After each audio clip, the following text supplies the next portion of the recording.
Alrighty, so a little bit of a pre-flight check here, before you board your aircraft, make sure that you're in the place that you planned on being. So I was telling some people in the room before the session actually started that the presentation that I provided was actually around the ubiquity of identity, but my blurb ultimately ended up being about a virtual name context.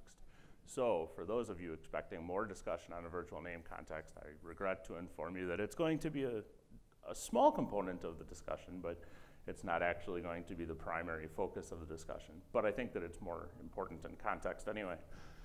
So my name is Eric Anderson. I am an information security architect at Healthcare Service Corporation, and we are better known in most places as Blue Cross Blue Shield of Illinois, Texas, New Mexico, Oklahoma, and Montana. I'm responsible for the authentication and authorization space across the enterprise. So we are responsible for designing new capabilities to enable better seamless authentication for calls to services, user experience, all of that good stuff. So again, what I wanted to talk about here is I want to talk about the ubiquity of identity. And this is a little bit of an anomaly for all of us. We're all at this conference as opposed to our general workday. But one of the things that struck me before I took a trip to the office is that as I embarked upon my day, right? So I spent the first 4 hours of my day traveling to the office, and then after I spent that 4 hours traveling, then I actually got to the office and started to actually work, right? Well, over the course of that day, it kind of struck me how many times I ultimately changed personas, right? So I started off my day as a passenger on an aircraft. I used my Amex to purchase a couple of things, right? So at this point in time, I'm a card holder. Once I actually get to my destination, then I have to swipe my badge in order to gain access to the building, right? Sit down at my desk. Now I'm a subject matter expert. I'm actually gaining access to explicit, well-defined, well-controlled information assets that many within the company won't have access to. At the end of the day, I leave work and I go to my hotel where I check in and I'm simply a guest. And over the course of the day, you remain a consumer, right? So over the course of the day, one of the things that I personally found fascinating was just how frequently we change personas. We change from one to the other very, very seamlessly, right? It's just something that happens naturally for us.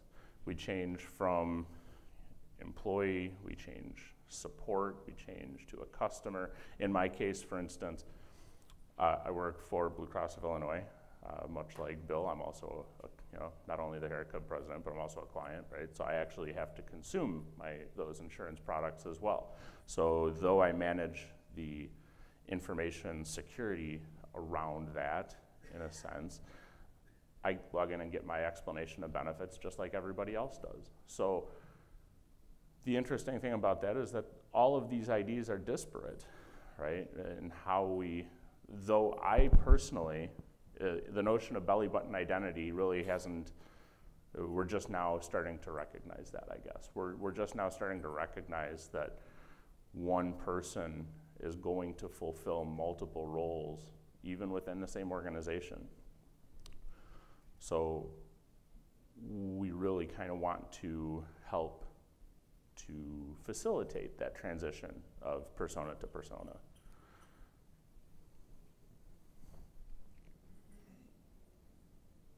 So, and this is possible because entitlements are more similar than different, right? So when you're actually moving from one application to another, you're going to consume, for instance, some of the custom schema, some of the user-centric schema that we've defined.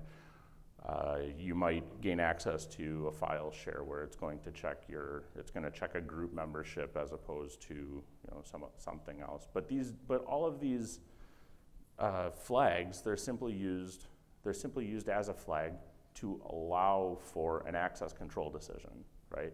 So once you have that identity and you have a place to place those authorizations, that is really nothing more than a vehicle to enable you to do things, right?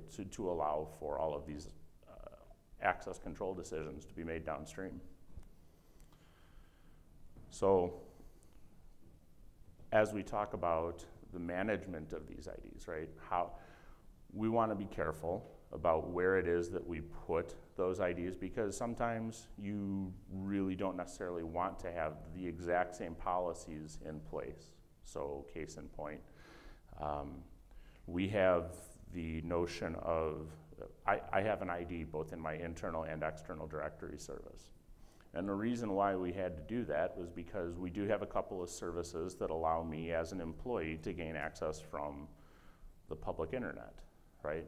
So what we want to protect against, though, is we have a much lower level of trust, right? Because those trusted clients, that's how you define where you're gonna, the level of trust is gonna help define what you need as far as policy around that object. So for instance, are you gonna lock somebody out after 3 fails? After 3 failed login attempts? 5 failed login attempts? Do you lock them out for 10 minutes? Do you lock them out for 4 hours? All of these are policy decisions that from an internal client, those answers are not consistent with what you would require from an external client. You don't want those policies to be the same. So that helps you identify where, for instance, you're going to put that ID, that identity that you are going to use as your core authenticator. And then we start to talk about, so we were just talking about the notion that, you know, one person, and you might actually have an ID in a couple of different locations, right? Well, then you start to talk about when you're sharing identity across borders, right? So I have, you know, much like Bill, I have a number of scenarios where we have a federated identity partnership, stuff like that. We accept federation in, session federation, I should clarify. We accept session federation in, we provide session federation out, and that is very common amongst us, right? We all have those relationships where we're sharing identity across organizations. So now we start to think about, does it make sense to try to use more of an identity provider, whether it's in the context of something along the lines of I'm the identity provider and I'm providing it for a partner, or whether we're talking about something more in the lines of OpenID. You know, there are any number of different ways that we can go about this to help us provide this identity across borders. And as we, these are concepts that I guess we have to identify how we plan on managing this information when we start that identity lifecycle, because you can't start an identity lifecycle without having at least some sort of a sense of direction as to where you're going to put it, right? So my vision for this, and we're going through a bit of a transition right now where we're changing a lot of how we deliver our identity. We are putting up a new identity and access management governance solution where I am going to use this one solution to create IDs, regardless of what kind of IDs they are, right? So if we're talking internal IDs, if we're talking external IDs, really it doesn't matter. The request is going to come into the same workflow engine, but the request is going to be different. So if it's coming from the HR management system, for instance, it's going to kick off one workflow. If it comes in via the web service to create an ID for an outside facing application, it's going to kick off a different process and go through and obtain all of its governance requirements, right? So whether it's an automated approval because it's coming from a trusted client, figure historically this application would have been permitted to create this account directly, right? So, but this gives us a level of governance that we can refer back to. So how we create these accounts is now going to become much more centralized. And with that being consistent, we can start to leverage that same ID for additional kinds of entitlements, right? So for instance, one of the things that I am personally looking for is I would like to see more convergence of physical and digital access control. And realistically, there's no reason why that shouldn't be able to happen. There's not much difference between the access control of gaining access to door 2B than there is, gaining access to file, some file out on some file share. The notion of the entitlement being very, very consistent. This also means that I can point to any given, I can point to anything. Somebody comes to me and says, hey, what does our audit report look like? I can point them to one location. So that centralized governance is going to be helpful there. This is a slide that I personally like, and this is the one where we're going to talk a little bit about the virtual naming context, although not particularly heavily. I personally like the term identity alchemy because it allows us, from a technology and a process perspective, to purify, mature, and perfect what exactly we do to allow us to create this identity data, right? So we consume that data from an authoritative source.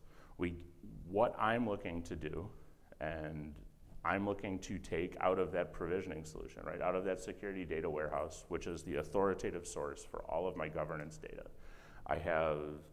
At a glance, I have all of the approvals, all of that information. It's all coming from one location.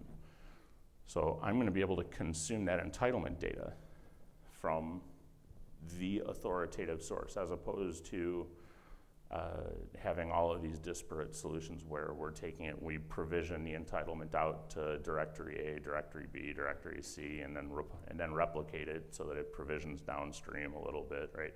You have all sorts of opportunity for data integrity problems. Your entitlements, though they should be the same, do you know that they are? So being able to pull all of that information directly is going to be very helpful. My intent is to collect all of those entitlements and build an entitlement catalog. Kind of allows us to, I guess, almost reverse engineer our access control mechanism. And so once I've got that centralized catalog of entitlements, then I can perform my assignment in accordance with my governance solution.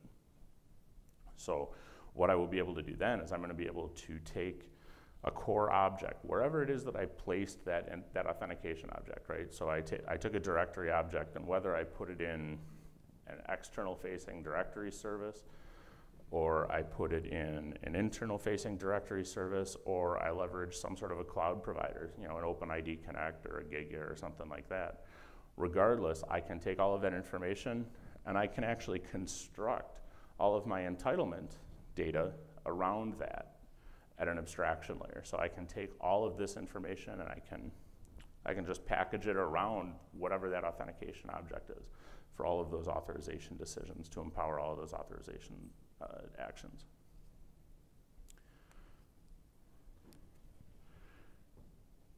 So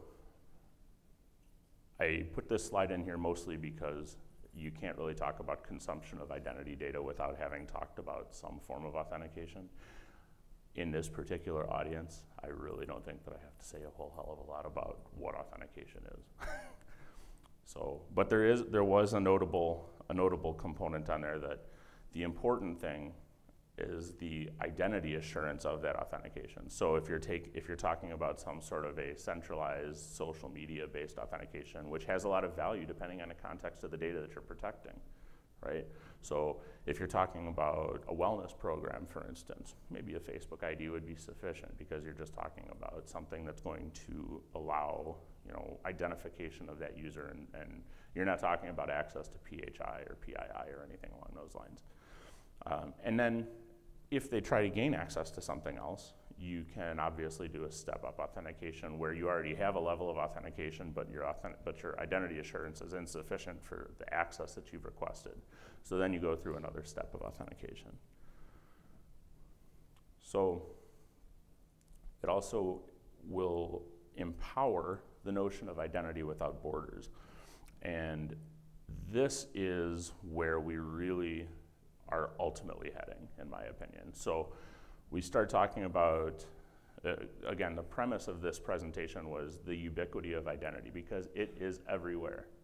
It is everywhere. We shift personas flawlessly and constantly. We experience some sort of an identity validation at nearly every turn of our day, right? We experience that kind of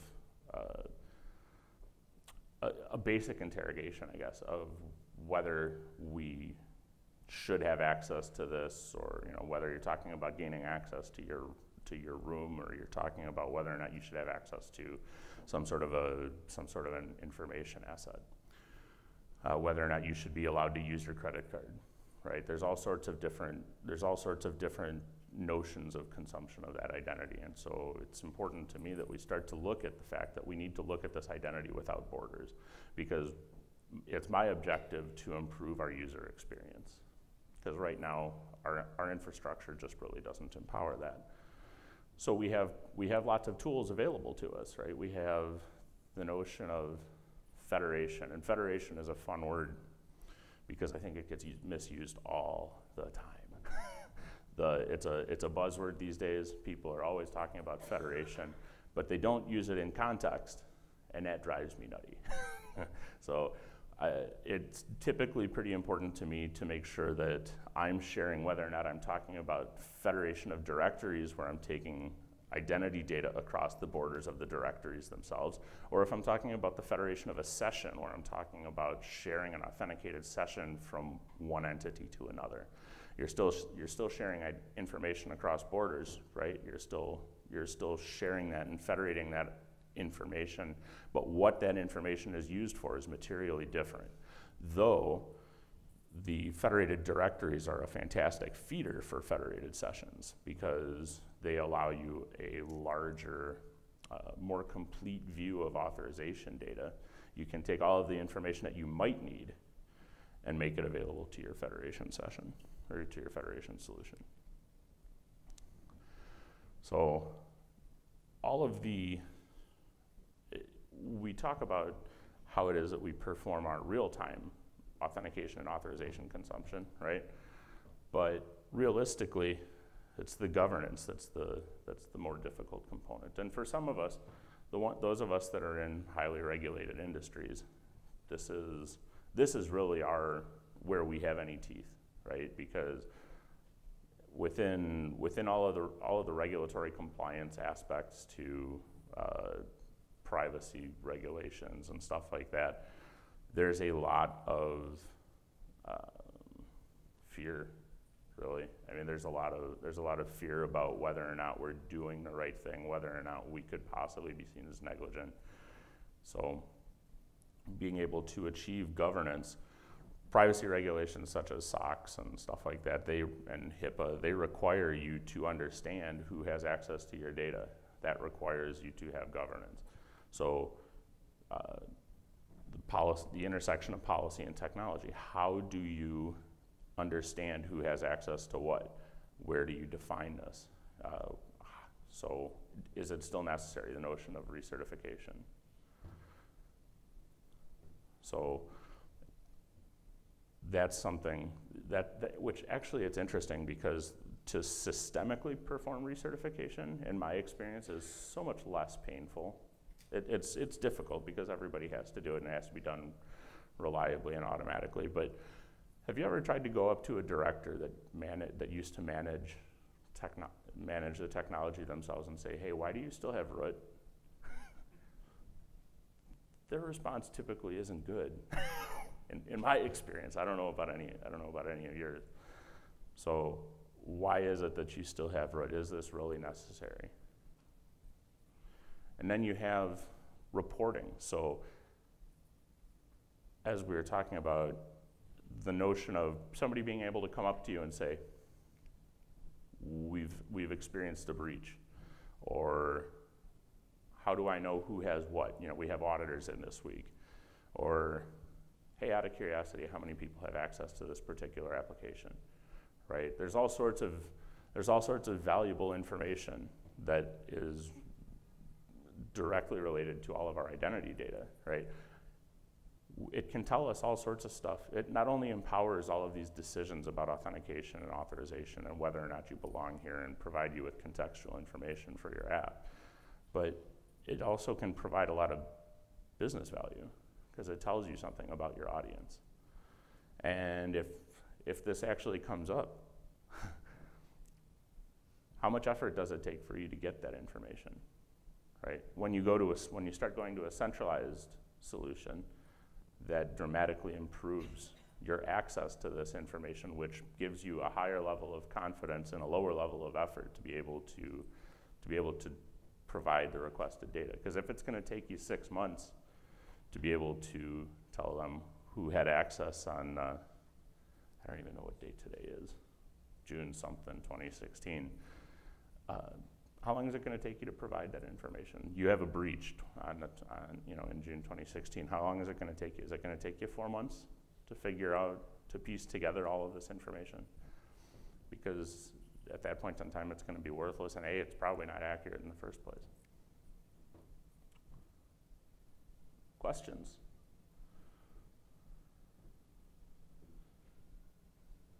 Any, again, stuff like any interest in the virtual namespace?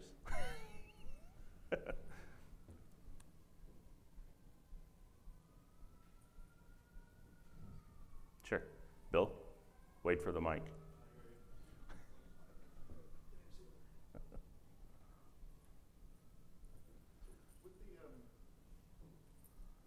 With the recertification, right? There's a lot of emphasis on user recertification, but if you're in IT, you realize there's all sorts of, do you still need the service account? Is your data still updated in this runbook, et cetera, type of certification? And I, by the way, I ask this everywhere I go, and I never get an answer I'm happy with. So I'm hoping for a good answer. Here's hoping. Do you see any kind of consolidation across the recertification process itself, where a user has kind of one interface that says, yeah, those users are still valid, and I still need that server, and the runbook's still up to date, and do you have any kind of success stories of combining the different recertifications? So that success story is to come inside the next 12 months for us. I don't have, so my vision for that is that recertification is recertification, regardless of the kind of identity it is, right? So if you're talking about a non-person ID or a service account, or you're talking about an ID that's actually connected to a person, the end result is that you have an entitlement, and those entitlements are more similar than different, right? So we're going to want to invoke similar workflows. You still are connecting those IDs, those, whether it's non-person / service account, or you're talking about an actual user ID, you are still connecting an entitlement to that ID. That entitlement is still access to information that has an owner, right? So you still have something along the lines of, if you're talking about servers, access to, sysadmin kind of functions, you have the owner of that environment, right? So the owner of that entitlement, the owner of that control is going to be the data owner that's actually responsible for those servers, right? So you still have a chain back to the owner of that control is managing, right? So if your recertification workflow is cognizant of that, so you actually, you identify the users that have access to any given control, you still, as long as you have a understanding owner of that information asset, you can certainly perform a recertification there, right? In my opinion, they should be one and the same, is I guess the short answer. Dieter?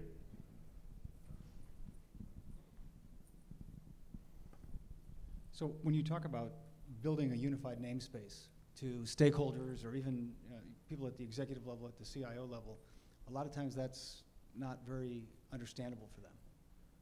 How do you talk about this to the various stakeholders in terms of what are the benefits for them? So generally, what I've found is that you obviously have to put things in the terms of the business, right? So because frankly, the notion of selling technology for technology's sake is flawed. Nobody's going to continue to give you money just because you think that there's some shiny new toy on the shelf. It's never going to get you anywhere. However, I personally sell it through the notion of, through concept, I guess. So for instance, the notion of abstraction. Abstraction is huge, in my opinion. We've demonstrated time and time and time again how important abstraction is. Nobody hard codes IP addresses in their application anymore, right? So there's a reason.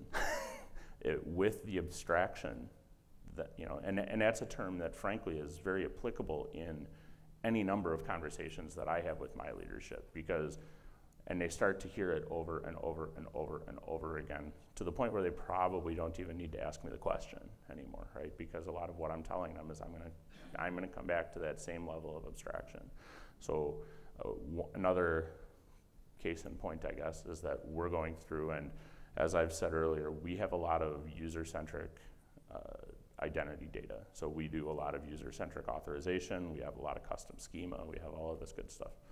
Well, like any number of companies out there, we had a mandate to migrate towards Active Directory. And we all know that Microsoft is light in their support of extensive manipulation of the schema, right? They're not particularly supportive of that. That's why they have solutions like LDS and stuff like that.